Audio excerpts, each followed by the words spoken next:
La puissance du don. La puissance du don.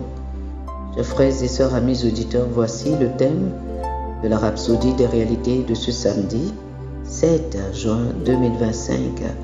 Bonjour à tous. L'écriture d'étude est Actes chapitre 10, les versets 1 et 2. Actes chapitre 10, versets 1 et 2. La Bible dit: il y avait à Césarée un homme nommé Corneille, centenier dans la cohorte dite italienne. Cet homme était pieux et craignait Dieu avec toute sa maison. Il faisait beaucoup d'aumônes au peuple et priait Dieu continuellement. Le pasteur Christ dit ceci: Dieu est clairement contre l'égoïsme. À l'inverse, il saisira toute occasion de sauver, de bénir et d'élever un donneur. Remarquez le mot sauver. Même les non-chrétiens qui sont des donneurs, qui sont libéraux et généreux, attirent l'attention de Dieu et il cherche à les sauver.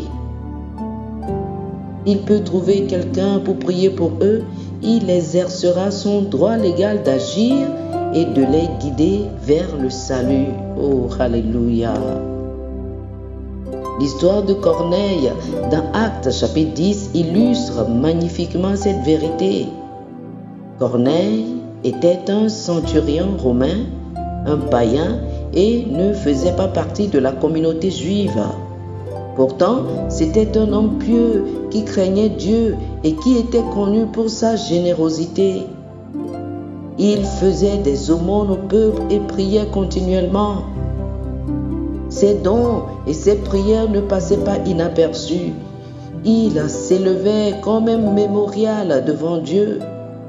En raison de sa générosité, Dieu a envoyé un ange à Corneille avec l'instruction divine d'aller faire chercher Pierre qui lui apporterait le message du salut. Pensez-y, un ange est apparu à Corneille à cause de ses dons. Dieu a orchestré tout un plan de salut pour Corneille, sa famille et sa maison à cause de sa générosité. Alors que Pierre prêchait sur Jésus-Christ, le Saint-Esprit est descendu sur toutes les personnes présentes. Elles se sont mises à parler en langue et à louer Dieu. Oh, alléluia! Ce moment a été un moment charnière dans l'Église primitive, soulignant la vision universelle de l'Évangile.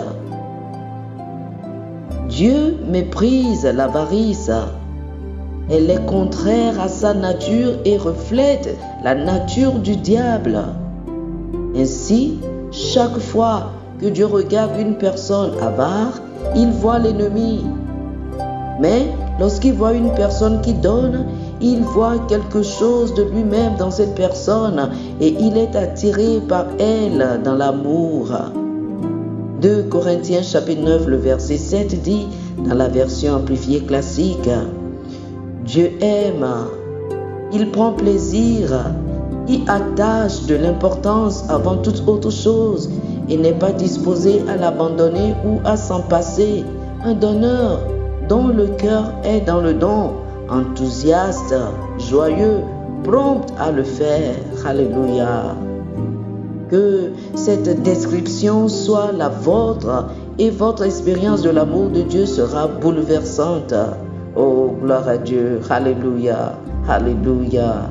Chers amis, faites cette confession, cette déclaration avec moi. Dites ceci: je suis un donneur joyeux et par mes dons, je me positionne dans l'alignement du dessein divin de Dieu, faisant l'expérience de sa grâce abondante. Je fonctionne dans les bénédictions surnaturelles, les faveurs et l'augmentation. Merci Seigneur d'avoir fait de moi un canal de bénédiction pour mon monde, au nom de Jésus. Amen. Oh, alléluia.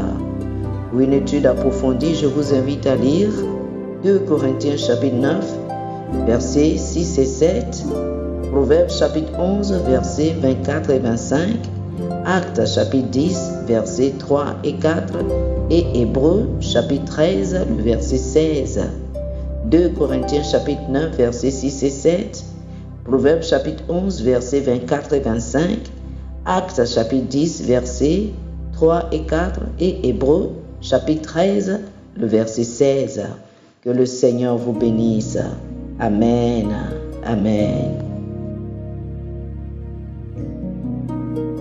Chers amis auditeurs, nous espérons que vous avez été bénis par ce dévotionnel.